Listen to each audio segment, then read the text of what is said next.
Supreme court में एक याचिका दायर हो जाती है जिसको प्रेजेंट करते हैं कॉलिन गोंजाल्विस, जिसमें याचिकाकर्ता ने दावा किया कि भारतीय नौसेना ने उसको और अन्य 42 रोहिंग्या घुसपैठियों को अंडमान सागर में ले जाकर समुद्र में फेंक दिया और याचिकाकर्ता ने सुप्रीम कोर्ट से मांग की कि उन्हें वापस रखा जाए और साथ ही 50 लाख रुपए मुआवजा देकर रहने की अनुमति भी दी जाए। अब कहानी सुनकर आप भी सोच रहे होंगे कि ये क्या बकवास है। जी हाँ, सुप्रीम कोर्ट ने भी यही कहा कि भाई कॉलिन गोंजाल्विस, ये कहानी तुम कहां से लेकर आ गए, वो भी खास कर तब जब देश ऐसे कठिन समय से गुजर रहा है।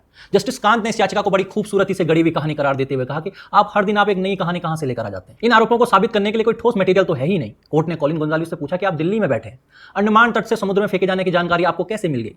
कॉलिन गोंजाल्विस ने इस पर तर्क दिया कि उन्हें म्यांमार तट से एक फोन कॉल प्राप्त हुआ था। अब इस पर जस्टिस कांत ने पूछा कि किसने वेरीफाई किया भाई कि कॉल म्यांमार से है। अब इस पर कॉलिन गोंजाल्विस ने कहा कि संयुक्त राष्ट्र ने भी इस मामले का संज्ञान लिया है। उन्होंने अंतर्राष्ट्रीय न्यायालय के उस फैसले का हवाला दिया जिसमें कहा गया था कि म्यांमार में रोहिंग्या नरसंहार के खतरे का सामना कर रहे हैं। अब इन यूएन रिपोर्ट्स के तर्क पर सुप्रीम कोर्ट ने क्या कहा। सुप्रीम कोर्ट ने आपत्ति जताते हुए कहा कि बाहर बैठे लोग हमारे अधिकार और हमारी संप्रभुता को निर्देशित नहीं कर सकते।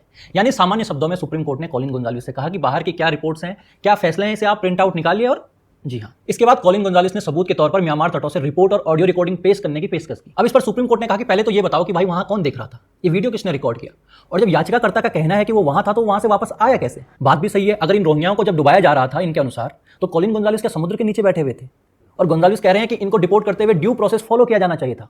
अच्छा, घुसपैठ के वक्त कौन सा ड्यू प्रोसेस फॉलो कर रहे थे भाई? तार काटकर जंगल के रास्ते घुसना या नदी में तैरकर आना ड्यू प्रोसेस था?